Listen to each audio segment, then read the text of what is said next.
왕, 바벨론의 왕이었던 느부갓네살 왕이 등장합니다. 그리고 느부갓네살의 꿈을 해석하는 다니엘의 이야기가 함께 등장하고 있죠.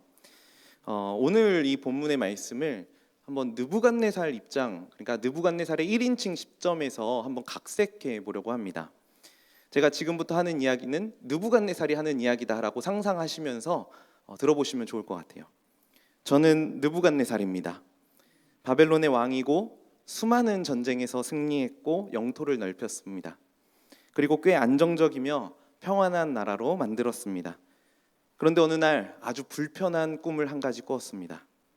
그 꿈이 너무나 불편해서 꿈을 해석할 지혜자들을 다 불렀지만 아무도 해석하지 못했지요. 할 수 없이 이전에 꿈을 해석해 주었던 지혜자 중에 지혜자인 다니엘을 불렀습니다. 저는 다니엘을 참 좋아합니다. 그는 정말 지혜로운 사람이고 그가 믿는 하나님은 정말 무언가 큰 힘을 가진 분 같아요. 물론 우리 바벨론이 믿는 신들 중에 하나일 뿐이라고 생각합니다. 하지만 무시할 수 없는 능력의 소유자가 바로 다니엘이 믿는 하나님이라는 사실에는 동의합니다. 어쨌든 지난밤 꿈을 다니엘에게 말했는데 꿈을 들은 다니엘의 표정이 갑자기 어두워졌습니다. 불길해졌습니다. 다니엘은 아주 조심스럽게 입을 열었어요. 느부갓네살 왕이여, 당신은 온 세상의 권세와 능력을 가진 위대한 왕이십니다. 하지만 곧 망하게 될 것이고 7년 동안 궁에서 쫓겨나 짐승처럼 들에서 살게 될 것입니다. 사실 처음에는 너무 기분이 나빴습니다. 하나님의 능력도 얼마나 위대한지 알고 있고 다니엘이 얼마나 똑똑한지도 알았습니다. 그런데 다니엘의 그 해석을 그대로 믿을 수는 없었습니다. 그리고 내가 만든 이 나라에서, 내가 이룩한 이 강대한 이 나라에서 무슨 권리로 나를 하루아침에 내쫓는다는 것이죠. 그런데 그냥 넘기기에는 다니엘의 말이 계속 마음에 걸렸습니다. 하지만 저는 제 자신을 믿기로 했습니다. 왜냐하면 내가 세운 이 바벨론은 그렇게 쉽게 무너질 나라가 아니기 때문이죠. 그리고 이번에는 다니엘이 틀린 것 같아요. 왜냐하면 그렇게 말한 지 12달이 지났는데도 아직 아무 일이 일어나지도 않았거든요. 왕궁의 지붕 위를 산책하며 내가 이룩한 바벨론이라는 도시를 바라보았습니다. 너무 아름다워요. 제 작품이에요. 이제는 안심할 수 있다. 이제는 평안하다 라고 외쳤습니다. 그런데 그 순간이었어요.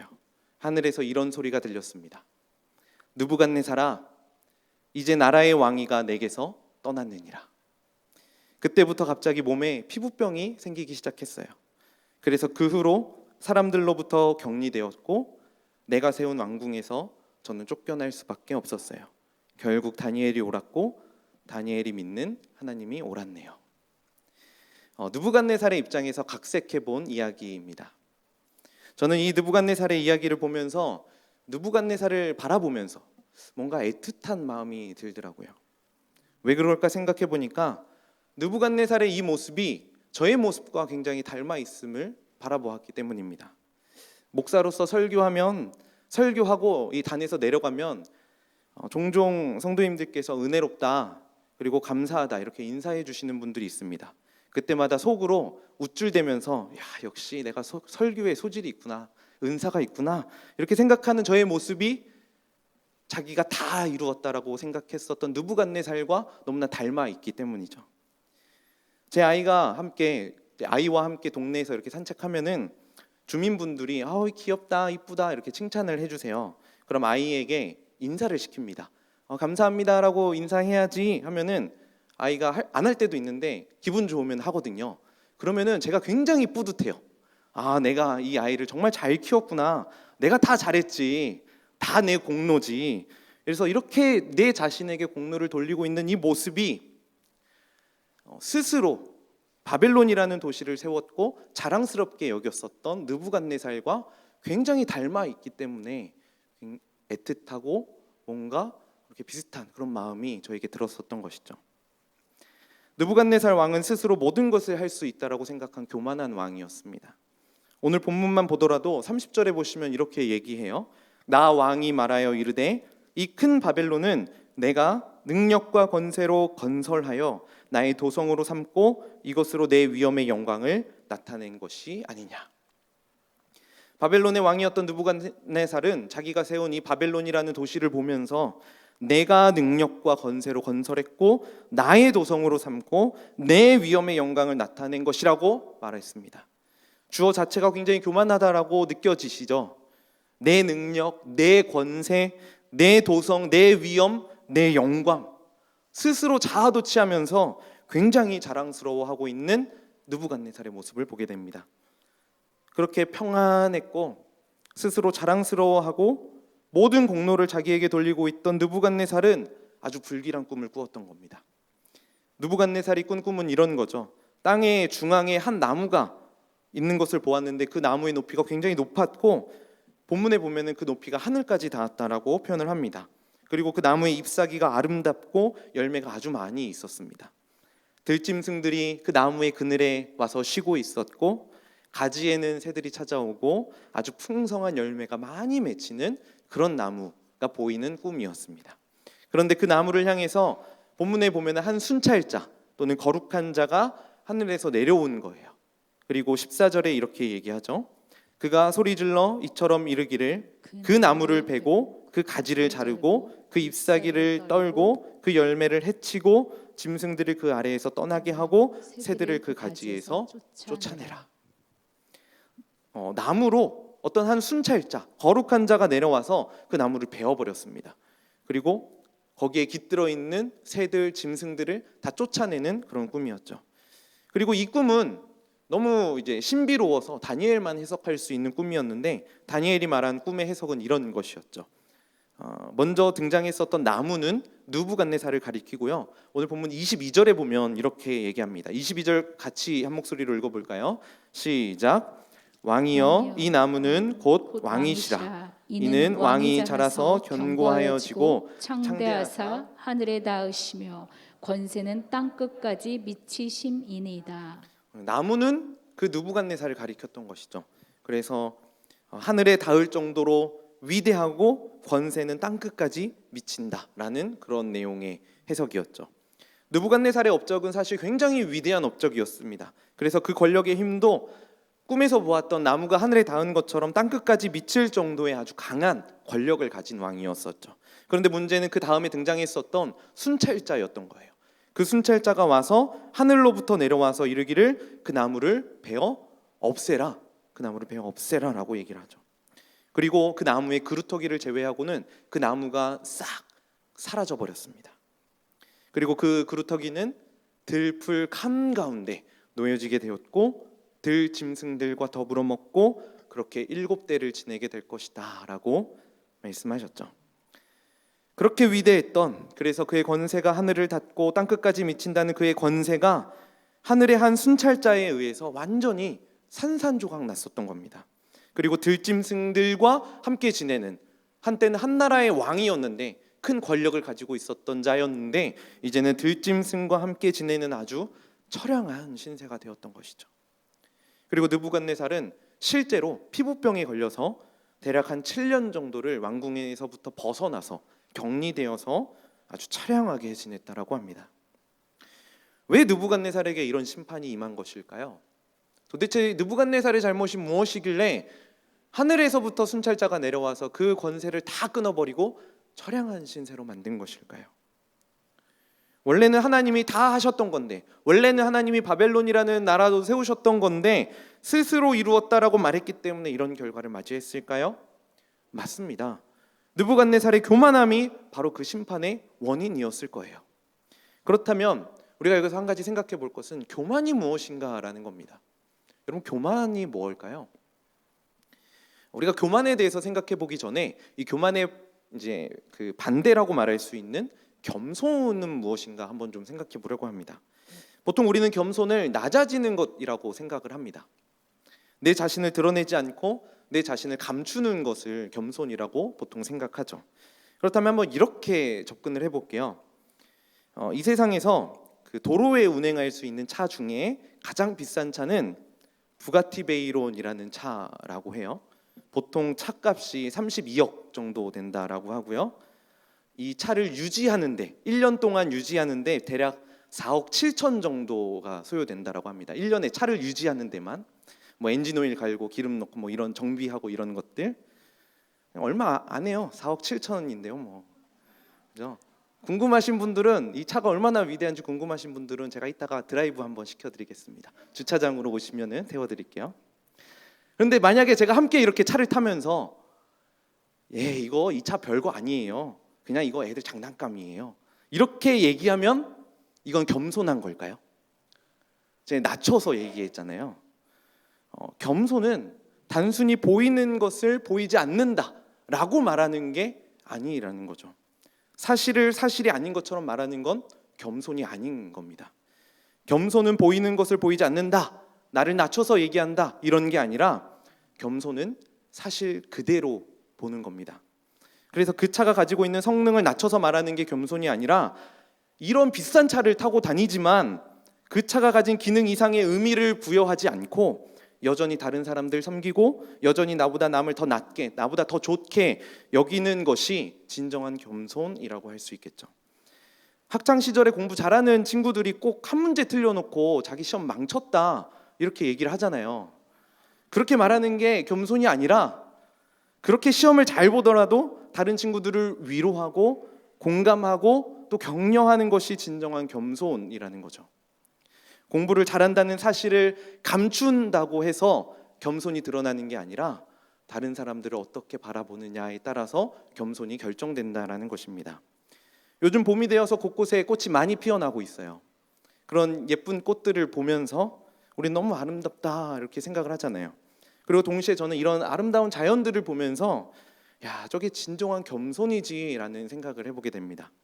자연은 자기의 있는 모습 그대로를 숨기지 않아요. 그대로 드러내죠. 사실 그대로 보여줍니다. 그래서 꾸며지지 않는 그 모습을 보여주면서 하나님이 허락하신 그대로의 모습을 보여주는 거죠. 그래서 길가에 있는 들풀이 별로 별 볼 일 없어도 아름다워 보이고 잔디가 별 볼 일 없어 보여도 굉장히 아름답게 우리에게 다가오는 것이죠. 그런데 교만한 사람들은 그렇지 않다라는 거예요. 교만은 사실을 과장하거나 사실을 왜곡하거나 그 이상의 의미를 부여하는 것이다 라고 정의할 수 있을 것입니다. 혹시 저를 보시면서 얼굴이 까무잡잡하니까 저 박 목사는 시골에서 좀 뛰어놀고 서울 한번 가보지 못한 촌놈일 것이다 이렇게 생각하시고 그렇게 보고 계셨다면은 그거는 사실을 과장했고 사실을 왜곡한 것이고 이렇게 부티나는 사람을 왜곡시키는 교만의 결과인 것이죠. 다행히 여기 안에는 교만하신 분은 안 계신 것 같긴 해요. 인간은 돈이 생기면 권력을 갖고 그리고 그것으로 행복을 갖게 되고 지식이 있고 열정이 있으면 우리는 불행하지 않을 것이다 라고 생각합니다. 인간은 죄인이고 죽음을 맞이할 수밖에 없는 연약한 자들임에도 불구하고 영원히 행복할 것처럼 살아가죠. 그게 교만인 겁니다. 인간의 본질보다 훨씬 과장했고 죄인이라는 그리고 죽음을 맞이할 수밖에 없는 그 사실을 왜곡했기 때문에 교만인 거죠. 공부를 더 많이 했다라고 좋은 사람이 되는 게 아니죠. 돈을 많이 번다고 해서 좋은 사람이 아니죠.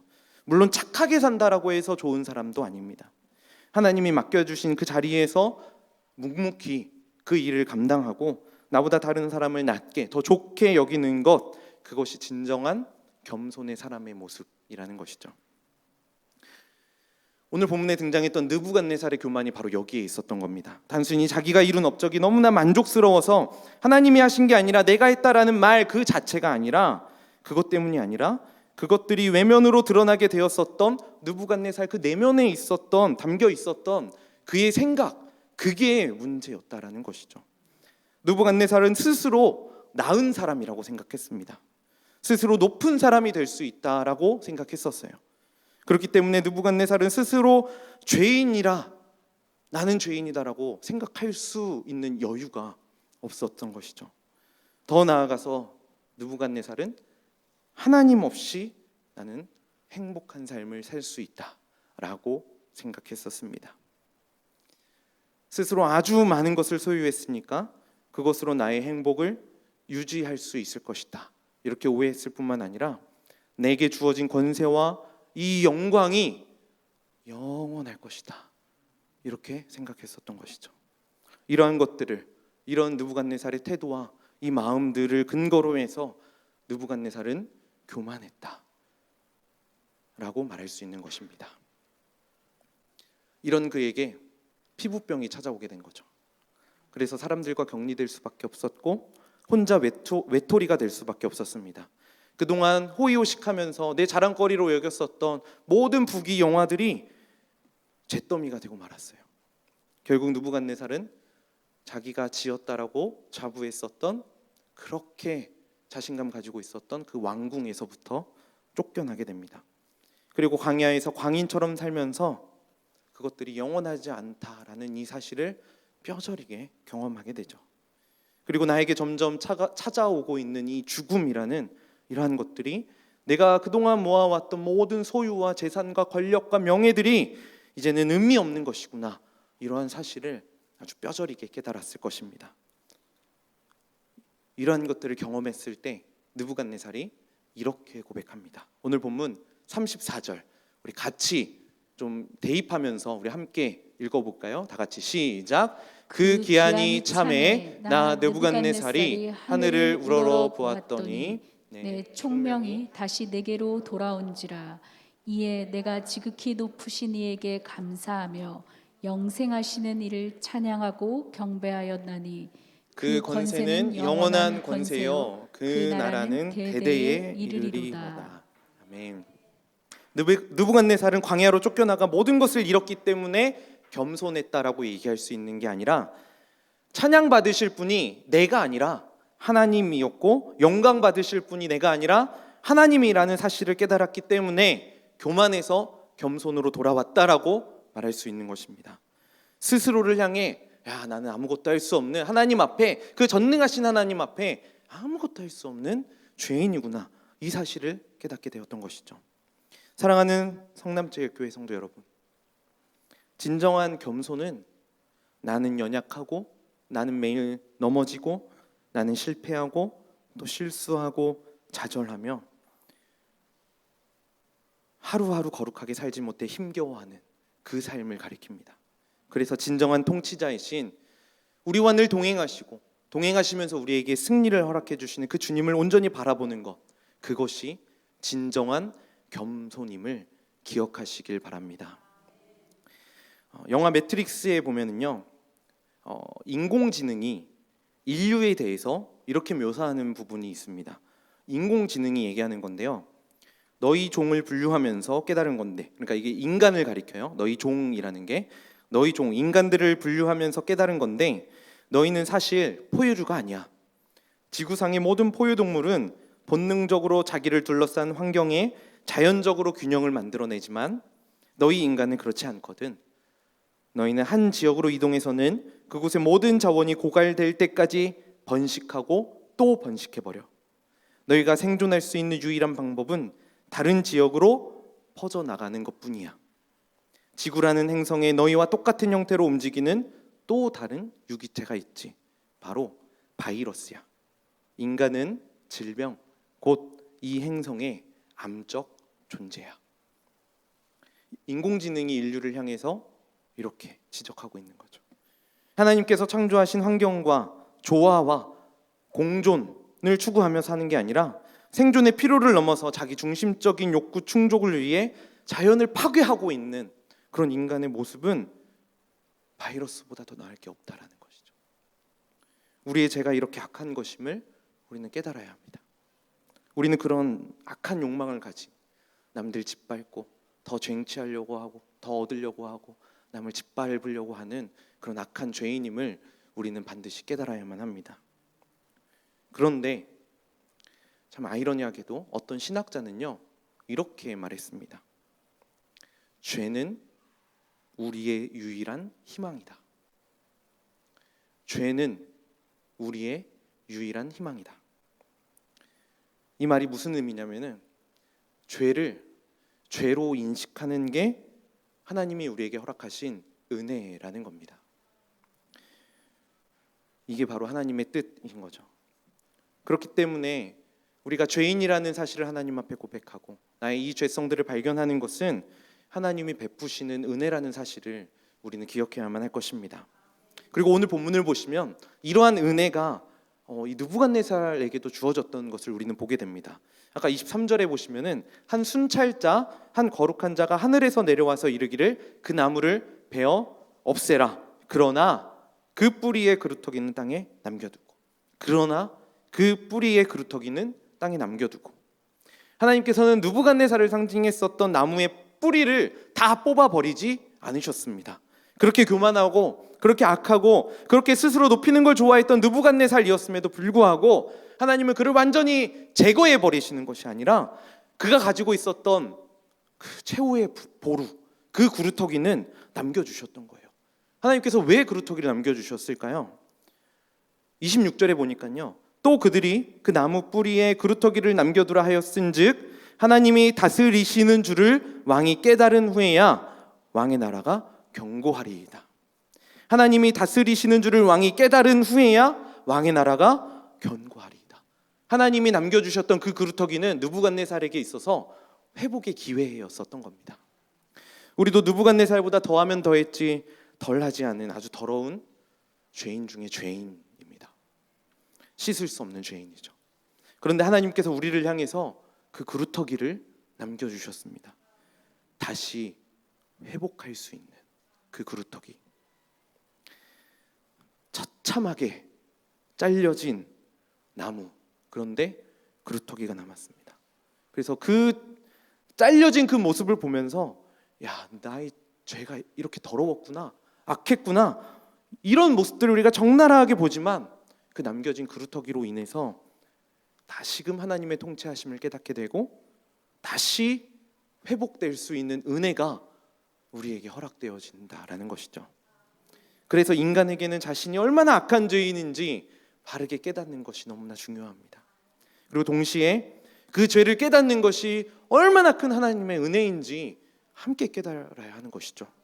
그렇게 죄를 깨달을 때 회복의 기회를 주시는 그 하나님의 은혜를 우리는 경험할 수 있게 되는 것입니다. 오늘 본문에 보시면 이 나무를 베어버리는 자를 향해서 순찰자라고 표현을 하죠. 또는 거룩한 자라고 표현이 덧붙여지기도 했는데 그 순찰자가 완전히 나무를 뽑는 게 아니라 그루터기를 남겨두었습니다.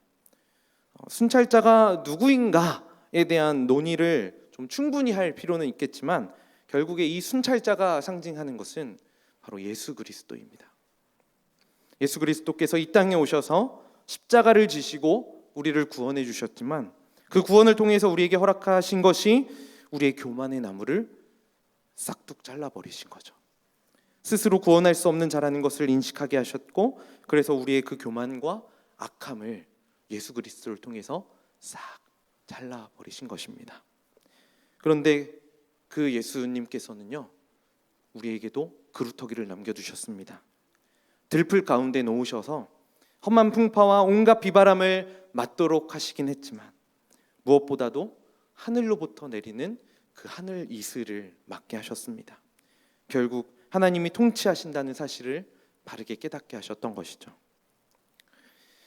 고난주간을 앞둔 우리가 기억해야 할 것은 바로 이러한 하나님의 통치하심, 특별히 예수 그리스도를 통해서 진정으로 완성되어지는 그 하나님의 통치를 바르게 깨닫는 것일 겁니다.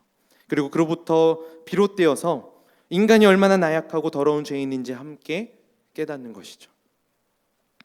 그리고 이렇게 우리가 죄인이라는 이 사실을 깨닫는 것은 우리가 얼마나 나약하고 더럽고 비참한 존재인지 이것을 깨닫게 하기 위함이 아니라 우리를 하늘 이슬에 젖게 하시고 하나님의 통치하심을 깨닫게 하기 위한 하나님의 은혜임을 함께 기억해야 하는 것입니다. 이런 차원에서 한민복 시인의 죄라는 시에 등장하는 죄란 말을 오염시키지 말자라는 이 문구를 우리가 기억할 필요가 있습니다. 이 시에 보시면은 오염시키지 말자, 죄란 말, 칼날처럼 섬뜩 빛나야 한다. 건성으로 느껴 죄의 날 무뎌질 때 삶은 흔들린다. 인간이 죄인이라는 그 사실 오염시키지 말자라는 거죠. 그 사실 그대로 좀 받아들이자라고 고백하는 겁니다. 그리고 이게 겸손이죠. 인간이 얼마나 악한 죄인인지를 왜곡시키지 않는 겁니다. 인간이 죄인이라는 사실이 그대로 드러나야만 하는 것이죠. 그렇기 때문에 우리 안에 있는 그 죄의 날이 칼날처럼 섬뜩 빛날 정도로 날카로워야 한다라는 것이죠. 왜냐하면 그 죄의 날이 무뎌지면은 그 시 중간 그 끝에 부분에 뭐라고 고백하냐면은 죄의 날 무뎌질 때 삶이 흔들리기 때문이에요. 그 죄의 날이 무뎌지면 우리는 우리의 정체성을 잃어버리기 때문에 우리의 삶은 흔들릴 수밖에 없는 겁니다. 그리고 이 시는요 이어서 이렇게 고백합니다. 우리 화면을 보시고 같이 한 목소리로 읽어볼까요? 시작. 나를 세워 등이 아닌 나를 대면하여 할 일과 하지 말아야 할 일 구분하며 살 수 있게 마음아 무뎌지지 말자. 죄의 날이 날카롭게 세워져 하는 이유가 뭘까요? 바로 이 시에서 고백하는 것처럼 할 일과 하지 말아야 할 일을 구분하면서 살기 위함인 겁니다. 할 일을 하는 게 겸손인 거고 하지 말아야 할 일을 하는 게 교만인 거죠. 그래서 우리가 겸손함으로 할 일을 하기 위해서 가장 먼저 해야 할 일은 바로 이 죄의 날을 무뎌지지 않게 빛이 날 정도로 아주 날카롭게 가는 겁니다. 그래서 그 칼을 보면서 그 죄의 날을 보면서 그렇지 내가 죄인이지 하나님 앞에 감히 나아갈 수 없는 더러운 죄인이지 그 사실을 인식하는 거죠. 그리고 그 죄인이라는 사실을 인식할 때 하늘의 이슬이 싹둑 베어진 우리의 그루터기에 은혜로 덮어지게 되는 것입니다. 이러한 차원에서 진정한 겸손을 보여주신 분은 바로 우리의 주님이신 예수님입니다. 하나님이신 그분은 본인이 해야 할 일이 무엇인지 너무나 정확하게 알고 계셨습니다. 자신의 형상으로 만든 인간들이 지은 그 죄의 값을 대신 지불하시면서 우리를 그분의 품으로 다시 돌아오게 하셔야 하는 일을 그분이 직접 하셔야만 했었던 것이죠. 이러한 차원에서 예수님은 진정한 겸손의 왕이었다라고 말할 수 있을 것입니다. 자기 자신이 드러나지 않고 자신의 몸보다 한없이 약한, 연약한, 더러운 그 죄를 짓는 인간을 위해 한없는 은혜를 베푸시는 자기가 해야 할 일을 묵묵히 감당하셨던 그 겸손의 왕으로 오셨던 그 예수님을 바라보시는 우리 모든 성남제일교회 성도님들 되시길 간절히 소망합니다. 이 시간에 같이 말씀을 기억하시며